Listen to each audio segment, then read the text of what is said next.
No webcam today, but anyways, I hope that study tool really helps you understand what the differences are. Yeah, sure. Okay.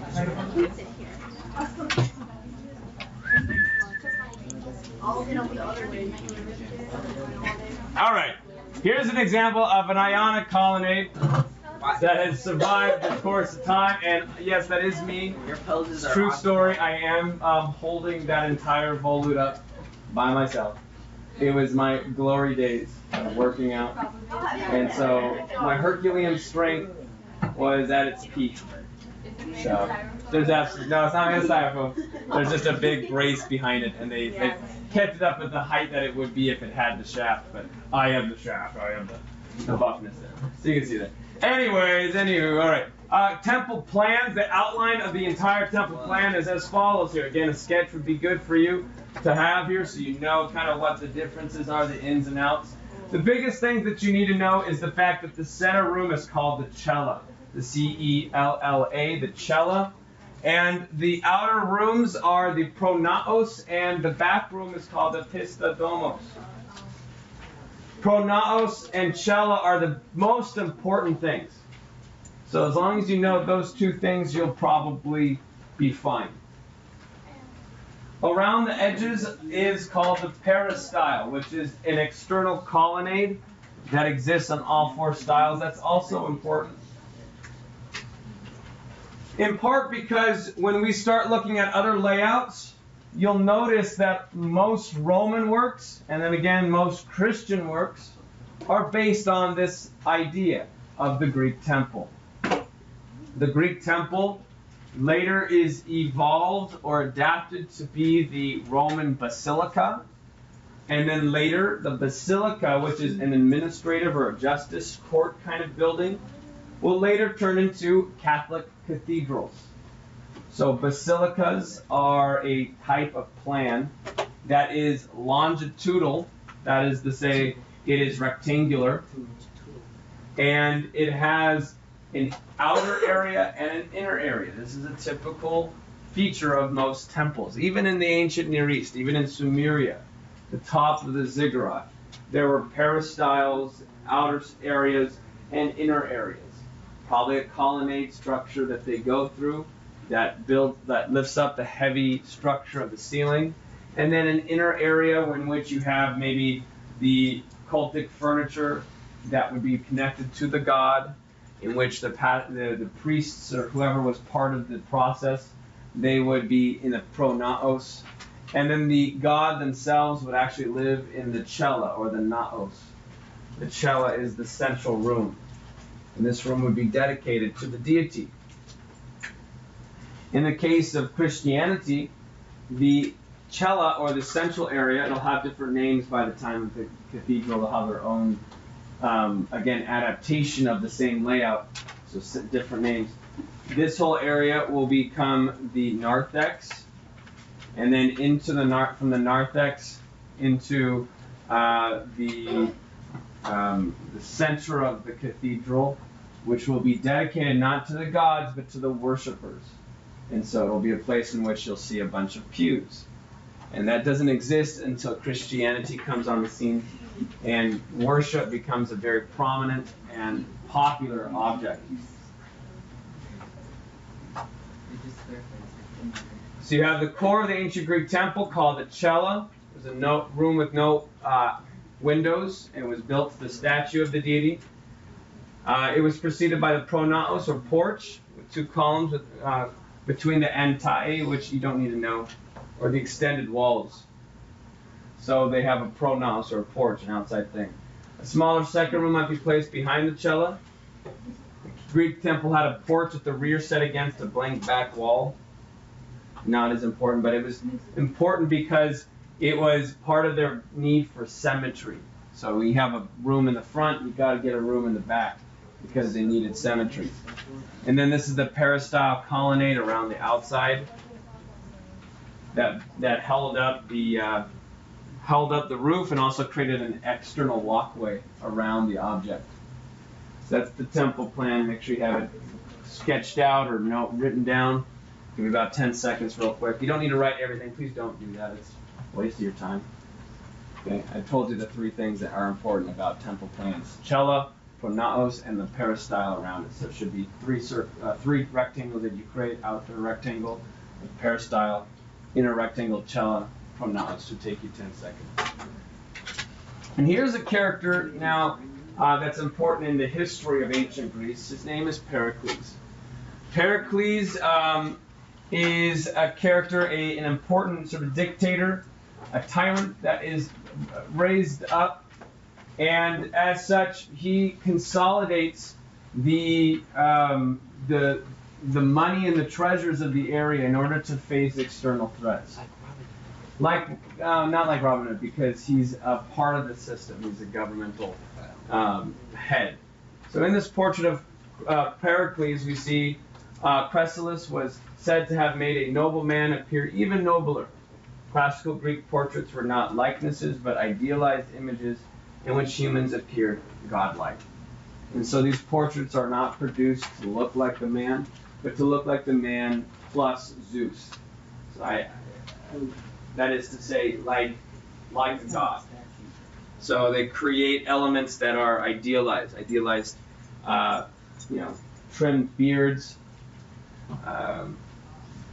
perfected proportional objects in the face, eternal youth, and then with some symbolic military gear, in this case, a helmet. And so this is Chrysalis. This is one of our earliest sculptors that we know of, 428 BCE. He helps build the Acropolis, which is the capital up in Athens, that we see all of this dedicated religious artifacts that show the supremacy of Athens after the external threats, after the wars are gone and done. They take the remainder of the treasure of the surrounding regions that gave it to Athens, and they spend it all. Spend it all on how awesome Athens is, that they were able to defeat this threat in war. And so all the surrounding regions, are they happy that all their wartime money is spent on the Acropolis and showing how awesome Athens is? No, it becomes this point of contention. And so this area here is basically the debt of all the nations of Greece go into putting it into this. Eventually it causes dissolution and civil war and strife. The Acropolis is burnt down, doesn't last very long. It has to be rebuilt a few times. But what we have left is just a remnant of remains, an archaeological site of the grandeur of the Acropolis. It's a flat plateau-like surface that was terraformed to create a flat and the utilization of all sorts of important walkways. It was like a city on a hill. And it was a city on the hill dedicated to the grandeur and supremacy of Athens as the center, the epicenter of Greek culture. I don't have images. Oh, there we go. Here's this will be a little bit more helpful to see what it used to look like, at least in a simple model form here. This thing here is the Parthenon. So this is the largest, the most important of the objects. The Parthenon will be an object dedicated to Athena. We have number 2, the Propylaea.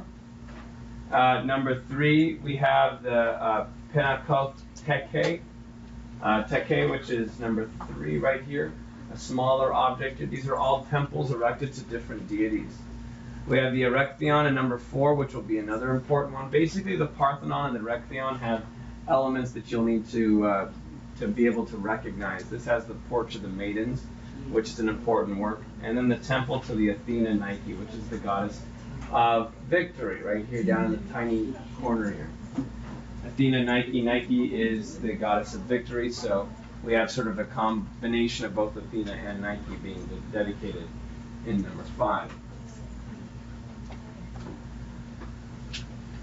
To learn a little bit more about the Parthenon in particular, here's an image of it. It's sort of the most well-known, famous of all the temples of Greece. There are actually Greek temples outside of the Acropolis and outside of Greece that are easier to access if you're ever to travel there. In Rome, for instance, outside of Rome, in Paestum, there is an even older Greek temple that you could observe that's actually just as impressive, I think, as the Parthenon.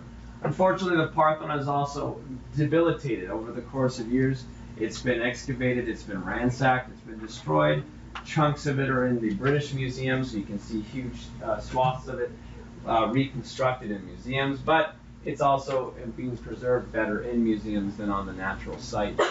The architects of the Parthenon, however, if we're to look back at what it would have looked like in its ancient grandeur, these two people, Iktinos and Callicrates, were mathematicians.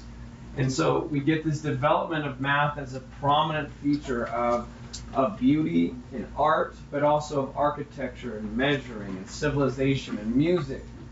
And so we get with these two architects a sense of harmonic proportions. It's the Parthenon that sets the standard for how temples will be produced in the coming centuries. So in the 5th century BCE, we get the Parthenon in the type of style that I just mentioned here with the pronaos and the cella. We have our character in the center, our deity. The main proportions, you write it down, it's right here. X equals 2y plus 1.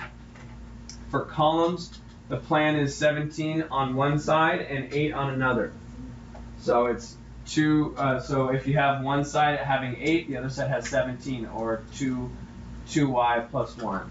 2 times 8 is 16, plus 1 is 17. This is harmonic proportions. It's a golden ratio. If you were to divide 8 by 17, it would be something like 1.6, or something along these lines, these proportionality elements. Yes? For Iktinos and Callicrates, right. Can we use them for our artists? Yes. And so you can learn about them if you need to, what was valued about what they did, were they accepted in their society. All those things would be research you'd want to do, either in the textbook or just do a Google search. So the golden ratio, which we will look more at tomorrow, so I'll have you guys do some measurements as we actually study and explore the sculptures themselves. You'll be able to see how close you are to the golden mean. Now the golden ratio and the golden mean is a subjective thing. It doesn't mean that you are or are not beautiful, right? But it's interesting to see what the Greeks had defined as beauty based on this golden ratio of how your body is proportional to the rest of it. And so we get to see this process. I like this temple of Hera in Paestum. Is that your wife? That's my wife. And it's a beautiful, very powerful temple structure because it's so large. And it carries with it the same type of order. What order of temple is this temple in Paestum? Is this Doric or Ionic? Doric. How do you know? Because of the way the columns are. What's the difference in the columns? They do not have. They do not have the what? It's the scroll. The scroll, which is called the P.O.L. The volute. The volute. It's missing a volute, and it's missing its foot, or its base. So there's no base. It goes straight into the stylobate. You see the stylobate here. Also, what else does it have that would be characteristic only of Doric colonnades? The things. This is why you're going to be needing to practice, know it. The triglyphs and the metopes or the metopes. Yeah, got it. That would be these areas here. These would each have frieze elements in the entablature, and also this would have had sculpture in it as well, but that's been excavated. Now the same thing applies here. Are these Doric or are they Ionic structures? Doric. Doric comes earlier. So with Parthenon is an early temple, 5th century BCE in the heightened or centralized Greek culture. And we see Doric elements here. The tops of the Doric columns are smaller or larger or the same as the bottom of the Doric column. Is it smaller or larger at the top? Smaller. It's smaller. Do you see how it gets larger at the bottom? And the point of that again is to show the moving upwards of height, but it also has this doubling feature of making the ceiling feel heavier, that it's lifting down. What is the side on temple? This is it's a cult to the god. So it'd be the god's house. I believe in the Parthenon. So there's a sculpture, large chair, Yeah. and a statue of Athena for the Parthenon, which is you dedicate it to the goddess of military victory, strategy victory. So that's part of why this was produced. It was a war treasure What about the other production. The other temple in Paestum, I don't know the specifics on why that was produced, but it was produced around the same time. I think Paestum was a major industry. It was a port town in Italy. It represented the expanses of the empire. Last thing that I found very interesting about the subtleties of the Parthenon, because everything was produced very precisely to build up this golden mean. All the golden means are inherent within not only the parts of it, but also the whole of it. And they weren't just slaves to math.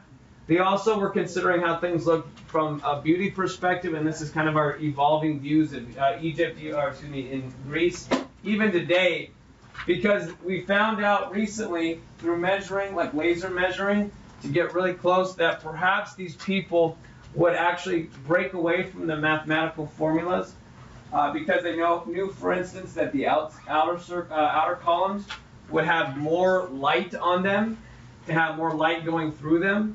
And so when you have light going through an object, it actually makes the object look subtly smaller. So they actually thickened the outside walls just a tiny bit because they wanted to counteract how your eye would perceive it. So what they were hoping to do, again, man is the measure of all things. They were hoping that you would perceive it mathematically perfect, even though technically these elements on the outside were technically thicker on one element or on one column than the other one next to it. And so this is again the idea that man is the measure of all things and not humans. I want to end, since we're doing Greek columns here. I don't want to get too. Oh shoot, we don't have time. Tomorrow, first thing, I'm going to show you an awesome cartoon by Donald Duck. It's called Donald Duck and Magic Land. They have a great little clip for you about the golden mean and proportions, and we'll take your own golden mean as well. We saw that. Yeah, but you probably forgot about all the golden mean stuff in the Parthenon. It's like the star.